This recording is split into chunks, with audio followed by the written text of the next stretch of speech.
সুকন্যাদি, বারবার প্রতিটা স্টেপে কলকাতা পুলিশের কমপ্লিট ফেলিওর, বিনীত গোয়েল বাবুর কমপ্লিট ফেলিওর। সেখানে দাঁড়িয়ে গতকাল হাইকোর্ট যে রায় দিল, একদম শেষ থাপ্পড় বলা চলে, বলা হলো কলকাতা পুলিশ এসআইটি করেছিল, হাইকোর্ট বলে কোনো তদন্তই করতে পারবে না, তোমরা ভাই পারো না, করবে না। সেই জায়গায় দাঁড়িয়ে কলকাতা পুলিশের সিপির এই মুহূর্তে দাঁড়িয়ে পদত্যাগ করা উচিত কিনা এই কমপ্লিট ফেলিওরের পর, কি মনে করেন? মনে করে থাকেন না, হাইকোর্ট কমপ্লিট ফেলিওর শব্দটা বলেনি, কিন্তু হাইকোর্ট এবং সুপ্রিম কোর্টের অবজারভেশন শব্দটা বলেনি, হ্যাঁ, হ্যাঁ, কিন্তু সেটা আপনারা ধরে নিয়েছেন যে হাইকোর্ট বলে দিয়েছে কমপ্লিট হ্যাঁ। ফেলিওর। কলকাতা পুলিশ এরকম প্রচুর তদন্ত করেছে এবং দে আর সাকসেস। হাইকোর্ট যদি মনে করে থাকে কোনো একটা তদন্ত কলকাতা পুলিশের হাত থেকে নিয়ে সিবিআইকে দেবেন, এবং সেটা আমাদের নেত্রী মমতা ব্যানার্জিও প্রথমে বলেছিলেন যে যাকে দিয়ে খুশি তদন্ত করাতে পারেন, তাতে তো কোনো কারোর অসুবিধা হওয়ার কথা নয়। কিন্তু এই যে প্রতিবাদটা আমরা দেখছি রবীন্দ্র সরোবর থেকে উঠছে, তারাও জানতে চাইছে যে সিবিআই আর কতদিন? সিবিআই খুব ভালো তদন্ত করবে, দ্রুত তার সাথে তদন্ত করবে বলেই তো কলকাতা পুলিশের হাত থেকে সিবিআই তদন্ত ভারটা নেওয়া। এখন কেন এই ইস্যুগুলো তোলা যে তদন্তর অর্ধেক জিনিস পাওয়া যাচ্ছে না, এই হয়েছে সেই হয়েছে, এই ইস্যুগুলো তো সিবিআই তখন দেখে নেয়নি কেন? আর যদি ওরা মনে করে থাকে তখন সেই ব্যক্তি বা সেই জায়গায় ওরা সেই কোশ্চেনগুলো করেনি কেন? হঠাৎ এই 10 দিন বাদে তাদের মনে হচ্ছে, যখন দেখতে পাচ্ছে তারা এই তদন্তগুলো করতে আর পাচ্ছে না, হয়তো করবে, নিশ্চয়ই করবে, সিবিআইয়ের উপরেও আমাদের আস্থা আছে, নিশ্চয়ই করবে।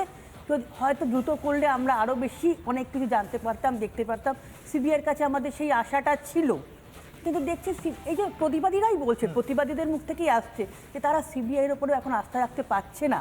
সিবিআইয়ের যে সাকসেস রেট আমরা দেখেছি বিগত কয়েক বছর ধরে, তাতে আমরাও সত্যি আস্থা রাখতে পারছি না। তবে হাইকোর্ট এবং সুপ্রিম কোর্ট যখন সিবিআইয়ের হাতে এই অর্ডার এটা দিয়েছেন, ইনভেস্টিগেশনটা দিয়েছেন, তবে অবশ্যই আমাদের আস্থা রাখতে হবে, আমাদের কিছুদিন সময় রাখতে হবে, আমাদের ধৈর্য ধরতে হবে প্রত্যেকেই।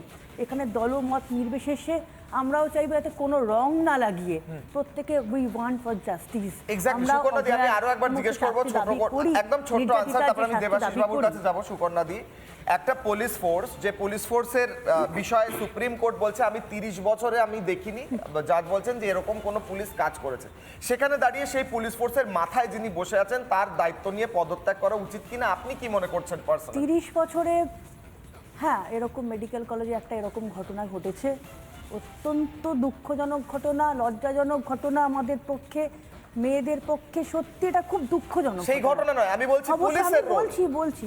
বলছি মাননীয় জাস্টিস উনি বলেছেন 30 বছর উনি দেখেননি। সত্যি আমরাও কিন্তু মণিপুর, বিলকিস বেগম, প্রজ্জ্বল রাভানা, এগুলো সত্যি আমরাও দেখিনি, আমরাও খুব অবাক হয়ে যাই। মুখ্যমন্ত্রীকে বলি যে ধর্ষণ ছোট ঘটনা। বেশ, দেবাশিস বাবু, আজকে দাঁড়িয়ে কলকাতা পুলিশের শুরু থেকে শেষ পর্যন্ত, এক মিনিট, অডিও ডাউন আছে, শুরু থেকে শেষ পর্যন্ত প্রতি পদে যেভাবে ফেলিওর উঠে এসছে, ফেলু কলকাতা পুলিশ বলছেন অনেকে। আমি যদি বলি যে বিনীত গোয়েল বাবুর এই মুহূর্তে পদত্যাগ করা প্রয়োজন বা করা উচিত, সেটা কি ভুল বলবো আমি? দেবাশিস বাবু, এক মিনিট, দেবাশিস বাবু বলছেন। না, আপনি ভুল বলবেন না।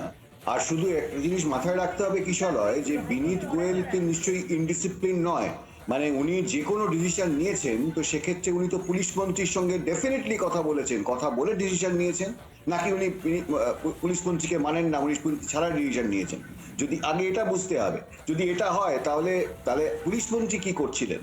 মানে আমি আপনাকে দায়িত্ব নিয়ে বলছি, প্রয়োজনে আপনি ডিসক্লেমার চালান, এই পুরো জিনিসটার মধ্যে মানে তৃণমূল সরকার জড়িত রয়েছে, এর মধ্যে একটা বিশাল বড় র্যাকেট আছে। মানে এটা শুধু বিনীত গোয়েলের প্রশ্ন নয়, এর আগে আপনাকে মনে করিয়ে দিচ্ছি যে শাহজাহান ইস্যুতে আপনারা দেখেছেন যে রাজীব কুমারের নাটক আমরা দেখেছিলাম কিভাবে ওনারা ঘিরে ধরেছিলেন, এবং তারপর শাহজাহানকে কোথা থেকে গ্রেফতার করেছিল। আচ্ছা, বলে দিন, এক মিনিট দেবাশিস।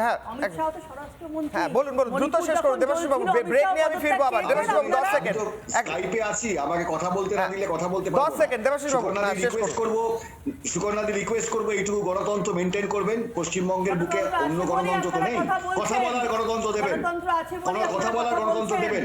এটা যদি আপনার বাড়ির কোনো মেয়ে হতো, আমি এরকম যেন না হয়, তাহলে আপনি কি কথা বলতেন সেটা আগে বলবেন। আজকে দাঁড়িয়ে শুধুমাত্র মণিপুর হলে প্রতিবাদ আপনারা মানে কি আপনি করেছেন? বলছি শুধুমাত্র প্রতিবাদ করেছেন? সমর্থন করার জন্য সমর্থন করবেন না, মানে ধর্মান্ধতার মতোই এরকম অন্ধ সমর্থন সঠিক আরে নয়। এখানে তো প্রতিবাদ আজকে যদি করতে এটা পারছেন, অন্য আমার কোথাও মেয়ে প্রতিবাদ হতো, করতেই আমি কিন্তু পারবেন না। এখন যেভাবে এরা চুপ করে আছেন, আমি এতটা চুপ করে থাকতে পারতাম না। আমি যে কি করে ফেলতাম সেটা নিজে বোঝাতে পারবো না।